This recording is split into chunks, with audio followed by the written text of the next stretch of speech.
అధిక బరువు అనేక సమస్యలకు కారణం. సాహితీ యోగా ఆన్లైన్ క్లాసులో జాయిన్ అవ్వండి. నమస్తే, నేను Keshav. Welcome to Suman TV.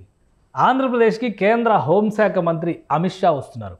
రెండు ప్రధానమైనటువంటి ప్రారంభోత్సవాల్లో పాల్గొనడంతో పాటు ఆంధ్రప్రదేశ్ సీఎం చంద్రబాబు నాయుడుతో భేటీ కానున్నారు.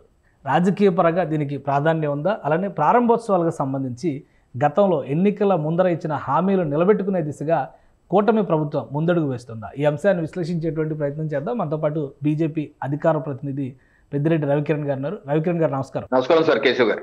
రవికిరణ్ గారు, అమిత్ షా గారి టూర్ ఏమైనా స్పెషాలిటీస్ ఉన్నాయా? పొలిటికల్ ఇష్యూస్ యాంగిల్లో ఓన్లీ ప్రారంభోత్సవాలు మాత్రమే? ఎందుకంటే 7 నెలల్లోనే కూటమి ప్రభుత్వం ప్రారంభోత్సవాల బాట పట్టిందంటే అందరిలోనూ ఆసక్తి ఉంది.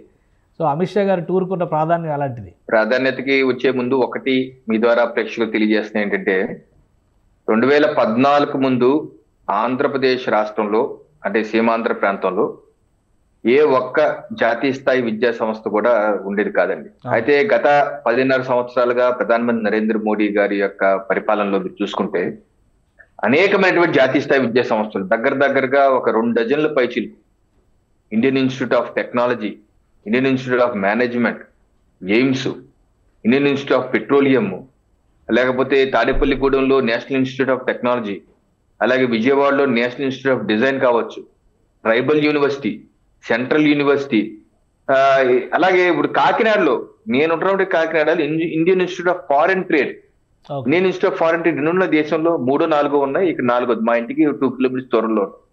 సో ఇలాగ అనేకమైన జాతీయ విద్యా సంస్థలు ఆంధ్రప్రదేశ్ లో ఏర్పాటు చేశారు. దానిలో మరో మకుటం కాబోతున్నటువంటి National Institute of Disaster Management, ఇది జాతీయ స్థాయి సంస్థ. కేవలం ఇప్పుడు వరకు కేశవ్ గారు ఢిల్లీలో మాత్రమే ఉంది. ఆ తర్వాత దక్షిణ భారతదేశంలో గన్నవరంలో, మన గన్నవరం నియోజకవర్గంలో, గన్నవరం మండలంలో 10 ఎకరాల్లో ఇది ఏర్పాటు చేసుకున్నాం. ఇది నిర్మాణం పూర్తయింది. చక్కటి విజువల్స్ చూపిస్తున్నారు. అన్ని చక్కగా సుందరంగా తయారైంది. సో దీన్ని రేపు కేంద్ర హోంమంత్రి గారు చేతుల మీదుగా జాతికి అంకితం చేయబోతున్నారు. ఈ సందర్భంగా వారికి ధన్యవాదాలు. రాష్ట్ర ప్రజలందరికీ అభినందనలు, శుభాకాంక్షలు. ఇది రాష్ట్రానికి ఒక మకుటం లాంటిది. ఎందుకంటే దక్షిణ భారతదేశంలో కేశవ్ గారు విపత్తు నిర్వహణకి దానికి సంబంధించినటువంటి శిక్షణ కావచ్చు, దాని మీద రీసెర్చ్ కావచ్చు, పరిశోధన కావచ్చు, లేకపోతే దాని డాక్యుమెంటేషన్ కావచ్చు, దానికి ఆన్లైన్ ఆఫ్లైన్ ట్రైనింగ్, ప్రత్యక్షంగాని పరోక్షంగా ట్రైనింగ్ ఇవ్వడం ఇది హబ్బుగా పోతుంది.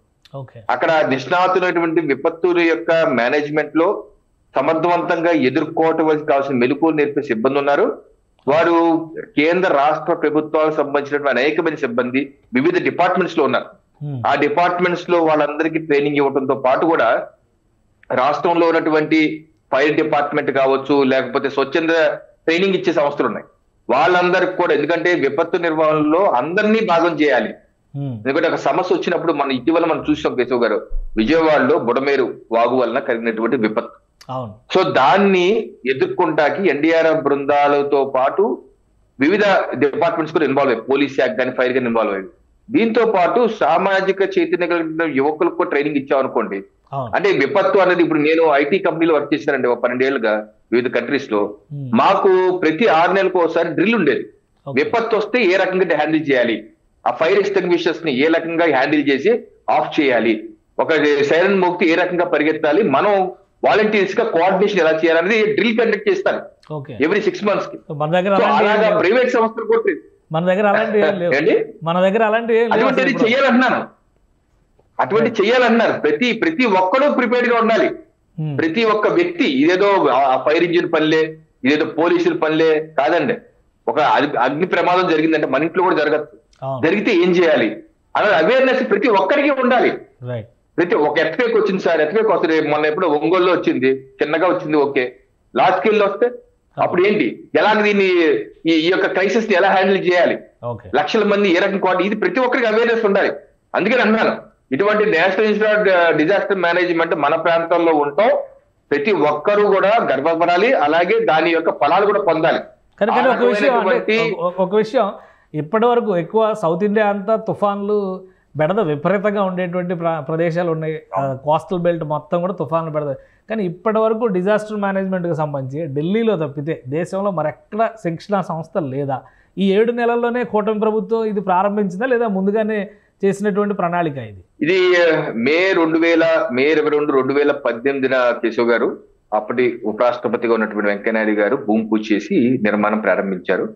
జూలై 2018లో అప్పుడు చంద్రబాబు నాయుడు గారి ప్రభుత్వం జీవో ఇచ్చి 10 ఎకరాల భూమి ఉచితంగా ఇవ్వడం జరిగింది.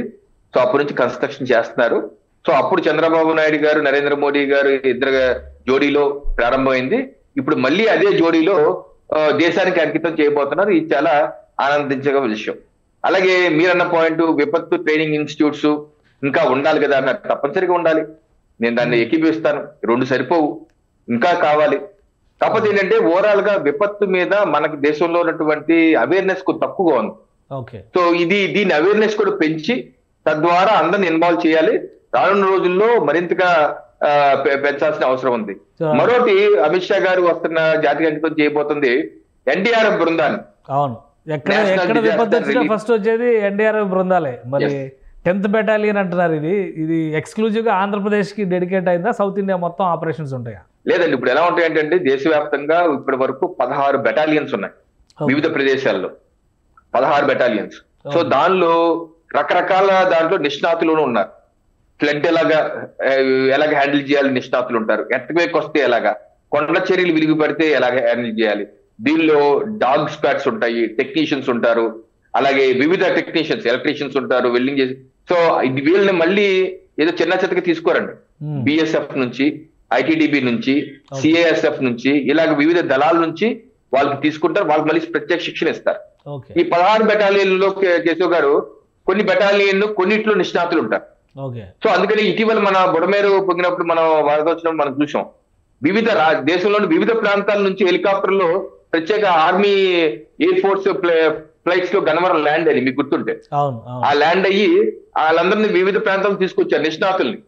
సో అలాగా ఒక బెటాలియన్ అంటే ఒక రాష్ట్రానికి పరిమితం కాదండి. ఒక బెటాలియన్ లో 1149 మంది సభ్యులు ఉంటారు. 1149 మెంబర్స్ సభ్యులు ఉంటారు. దీనిలో డిఫరెంట్ టీమ్స్, ఇందాక నేను చెప్పినట్టు వివిధ టీమ్స్ ఉన్నాయి, వివిధ సెట్లు ఉంటాయి. సో దీన్ని బ్యాలెన్స్ చేసుకుంటారు. అక్కడ వచ్చినటువంటి విపత్తు, ఇప్పుడు మా ఇటీవల కేరళలో విపత్తు వచ్చింది, కొండచర్య విరిగి పడిపోయింది. సో దానికి రకరకాల చోట్ల నుంచి వెళ్ళారు. సో అలాగా వివిధ చోట్ల నుంచి ఇప్పుడు ఆంధ్రప్రదేశ్ లో విపత్తు వచ్చింది అనుకోండి, ముందుగా ఈ 10th బెటాలియన్ రెస్పాండ్ అవుతుంది. ఈ లోపు ఇంకా సపోర్ట్ కావాలంటే వేరే చోట్ల నుంచి తీసుకొస్తారు. అలాగే రేపు రాజస్థాన్ లో ఒక టీం ఉంది, రాజస్థాన్ అయింది అనుకో, ముందు రాజస్థాన్ రెస్పాండ్ అవుతే అదే మిగతా కోఆర్డినేట్ చేసుకుంటారు. సో ఇది ఒక ప్రణాళికాబద్ధంగా, ఒక సిస్టమేటిక్ గా దేశవ్యాప్తంగా ఈ యొక్క ఎన్డీఆర్ఎఫ్ బృందాల్ని ప్రణాళికాబద్ధంగా ట్రాక్ చేసుకుంటున్నారండి. అండ్ వీరికి ఉన్నటువంటి ఎక్స్పర్టైజ్ స్కిల్స్ ఉపయోగించుకుంటూ చేస్తారు. సో ఓవరాల్ గా 2014 ముందు పెద్దగా చెప్పుకోదగ్గ ఎన్ఐడిఎం లేదు, ఎన్డీఆర్ఎఫ్ బృందాలు కూడా పెద్దగా లేదు. ఇప్పుడు 2014 తర్వాత పెద్ద ఎత్తున పెరిగాయి. అలాగే స్టేట్ డిజాస్టర్ రిలీఫ్ ఫోర్స్ ఉన్నాయండి, ఎస్డీఆర్ఎఫ్ బృందాలు స్టేట్ లో కూడా ఉంటాయి. వాళ్ళకు కూడా ఎన్డీఆర్ఎఫ్ బృందాలు ట్రైనింగ్ ఇస్తారు. సో ఇప్పుడు ఈ రెండింటితో పాటు అమిత్ షా గారు ఒక రాజకీయ ప్రాధాన్యం ఉన్నటువంటి వ్యక్తి కాబట్టి, పార్టీలో కీలకమైన నాయకుడు కాబట్టి చంద్రబాబు నాయుడు గారితో భేటీ అవుతున్నారు, ఒక బహిరంగ సభని అడ్రస్ చేయబోతున్నారు. ఏంటి వాటి ప్రణాళిక ఏంటి? రాజకీయ నాయకులు, ముఖ్య నాయకులు, దేశంలో ముఖ్య నాయకులు కలిసినప్పుడు రాజకీయ ప్రాధాన్యత ఉండదు అంటే వ్యక్తులు కూడా ఎవరు నమ్మరు. రాజకీయ ప్రాధాన్యత ఉంటది, అంశాలు ఉంటాయి. బహిరంగ సభ అంటే నాకు తెలిసి పబ్లిక్ తరలింపు లేనట్టుంది. బహుశా ఎన్డీఆర్ఎఫ్ బృందాలు దీనికి సంబంధించి ఉంటారు అనుకుంటా. సో డెఫినెట్, ఎందుకంటే ఈ నెలాఖరు లోపు పార్లమెంట్ డేట్ కూడా ఇచ్చేసారు. జనవరి 31 పార్లమెంట్ సెషన్స్ మొదలవుతున్నాయి. ఫిబ్రవరి 1వ తారీఖు బడ్జెట్ కూడా మొదలు పెడుతున్నారు. అందుకనే ఇప్పుడు అనేకమైన బిల్స్ కూడా ఉన్నాయి మాకు. ఇది వకఫ్ రీస్ట్రక్చరింగ్ బిల్ ఉంది, అది కూడా రాబోతుంది రేపు సెషన్ లో. అలాగే జమిలీ ఎన్నికల బిల్ ఉంటుంది. అలాగే రకరకాల, అలాగే ఇప్పుడు కాంగ్రెస్ పార్టీ చేసినటువంటి అరాచకాలు కావచ్చు, ఇవన్నీ ఉంటాయి. సో దాన్ని బహుశా ఆ అంశాలు కూడా రావచ్చు. ఏ రకంగా దాన్ని హ్యాండిల్ చేయాలి, ఏ రకంగా ముందుకెళ్ళాలి, జాతీయ స్థాయిలో ఉన్నటువంటి ఆప్షన్స్ ఏంటి, ఇవన్నీ చర్చించే అవకాశం. ఎందుకంటే ఇద్దరు హేమాహేమి నాయకులే కాబట్టి తప్పనిసరిగా రాజకీయాల అంశాలు ఉంటాయి. మరి బయటకు చెప్పేసి ఉండొచ్చు, చెప్పకుండా ఉండొచ్చు. తప్పనిసరిగా ఏదైనా సరే దేశానికి మంచి జరుగుద్ది, రాష్ట్రానికి మంచి ఏ రకంగా 7 మాసాల్లో జరుగుతుందో. ఇంకో మంచి పాయింట్ ఏంటంటే ఈ 7 మాసాల్లో చాలా మంచి జరుగుతుంది. ఈ యొక్క కార్యక్రమాల్ని ఫుల్ఫిల్ చేసుకుంటాకే మనకు 4.5 సంవత్సరాల టైం ఉంది కేశవ్ గారు. ఇప్పుడు అమరావతి కావచ్చు, పోలవరం కావచ్చు, లేకపోతే ఆర్ఐఎన్ఎల్ కావచ్చు, దీని యొక్క ఫలాలు 4.5 సంవత్సరాల్లో మనం ప్రజలకు చూపిస్తాం. ఇదొక మంచి పని. మనం ఏదో ఎన్నికలు రేపు 6 నెలలు ఎన్నికలు, సంవత్సరం ఎన్నికలుగా ఉన్నప్పుడు ఏదైనా మొదలు పెట్టామనుకోండి, టైం సరిపోదు. అవును, ఇప్పుడైతే మనకి ప్lenty ఆఫ్ టైం ఉంది. ఓకే. సో దీని యొక్క ఫలాలు కూడా మనం సో చూడబోతున్నాం. పోలవరం పనులు కూడా ప్రారంభిస్తున్నారు కదా, పోలవరం పనులు కూడా ఇవాళ నుంచి డయాఫ్రమ్ వాళ్ళ నిర్మాణం మొదలు పెడుతున్నారు. సో రాష్ట్రానికి ఇంకా ఎక్కువ అవసరాలు ఉంటాయి కాబట్టి కేంద్ర ప్రభుత్వంతో సమన్వయం కూడా అవసరం. పోలవరం సంబంధించి ఆల్రెడీ 12,000 కోట్లు ఆల్రెడీ కేంద్రం ఇచ్చేసింది. అవును, ఇప్పుడు మన ఖాతాలో ఉన్నాయి. దాన్ని ఎలా ఖర్చు పెట్టుకోవాలి మన మన మన బాధ్యత. ఓకే. మనం అందుకని అంటారు, బాధ్యతాయుతంగా మా ప్రభుత్వం ఉంది. చంద్రబాబు నాయుడు గారు, పవన్ కళ్యాణ్ గారు, పురంధేశ్వరి గారు ఉన్నారు కాబట్టి తప్పనిసరిగా దాన్ని నిధులు ఉపయోగించుకుంటూ చాలా సుపరిణామం. ఈ రోజే Polavaram diaphragm wall, plastic concrete works మొదలు కాబోతున్నాయి. అందరికీ అభినందన, శుభాకాంక్షలు. తొందరగా పూర్తి అవ్వాలి.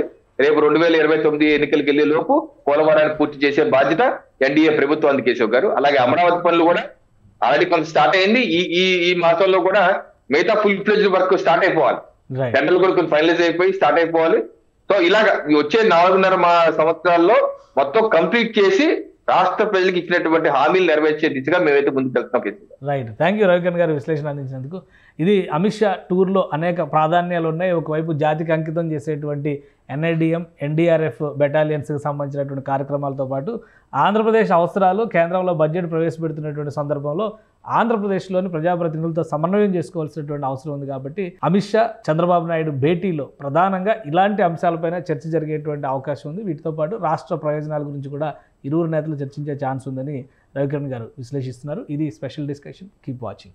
సుమన్ టీవీలో మీ పర్సనల్ అండ్ బిజినెస్ ప్రమోషన్స్ కోసం కింది నెంబర్కి కాంటాక్ట్ చేయండి.